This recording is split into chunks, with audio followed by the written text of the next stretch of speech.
Assalamualaikum. Hi guys, this is Fahad. This is our fourth session, and in this session we will discuss about a very simple topic. That मेरे पास बहुत सारे लोगों के question आते हैं और बहुत ही बेसिक क्वेश्चन होते हैं और जो कि बहुत इंपॉर्टेंट भी हैं. लाइक वो पूछते हैं कि क्या हमें फाइल करना चाहिए, हम तो टैक्स पॉइंट में नहीं आते.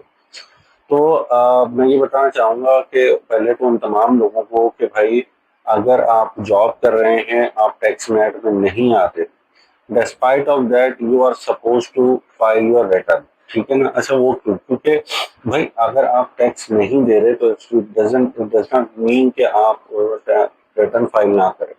रिटर्न आप अपना निल का फाइल करेंगे. आप बता देंगे कि ये भी मेरी ये सैलरी है और उस पर जो टैक्स है, जब भी आप अपनी सैलरी वहाँ डालते हैं तो वो खुद ही कैलकुलेट करके टैक्स एडजस्टेबल में आ जाता है कि आपका टैक्स कितना बन रहा है. आप अपना सैलरी का अमाउंट डालते हैं, नेट इनफ्लोज डालते हैं, तो वहाँ पे खुद ही आ जाता है कि आपका टोटल जो है वो टैक्स कितना कैलकुलेट हो रहा है. तो पहली चीज़ ये है कि टैक्स रिटर्न फाइल करना है. इन ईदर केस आप टैक्स नेट में आते हैं, नहीं आते हैं, in both cases you have to file your return. अच्छा, होगा क्या? होगा ये कि अगर तो आप टैक्स फाइल नहीं करेंगे, ज़ाहिर सी बात है उन तमाम पक्ष जो गवर्नमेंट ने दिए हैं एक टैक्स फाइलर को, एक्टिव टैक्स फाइलर को, तो उससे आप महरूम हो जाएंगे.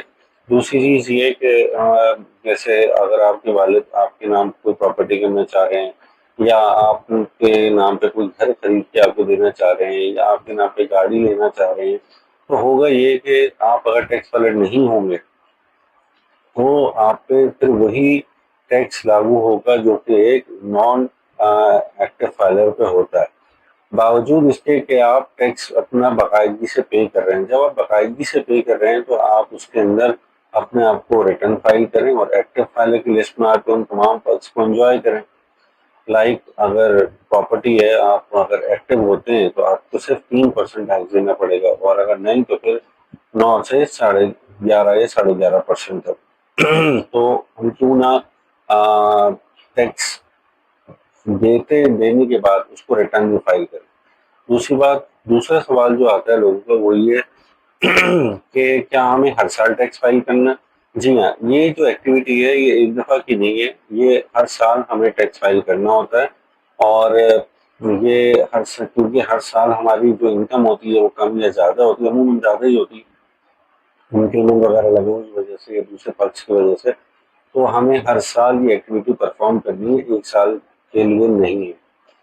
अच्छा जी, तीसरी चीज़ ये कि हम अपने पेरेंट्स यानी कि जिनको पेरेंट्स के नाम पे अगर हमने सर्टिफिकेट्स बनवाए हुए हैं तो उनका भी आप रिटर्न फाइल करें. जाहिर सी बात है अगर उनका रिटर्न फाइल करना है तो आप कहेंगे उनकी इनकम ही नहीं है, तो उनकी इनकम क्या होगी कि जो पॉकेट मनी आप दे रहे हैं या उनको जो प्रॉफिट आ रहा है या उनको कोई पेंशन आ रही है, जरूरी नहीं उनको खुद से उनकी कोई इनकम वो जनरेट करती है. आप अपनी पॉकेट मनी भी अपने वालिदैन को जो आप दे रहे हैं, फंडिंग जो है, फंड सपोर्ट फंड जो होते हैं वो दे रहे होते हैं, तो वो भी उसमें आ जाएगा.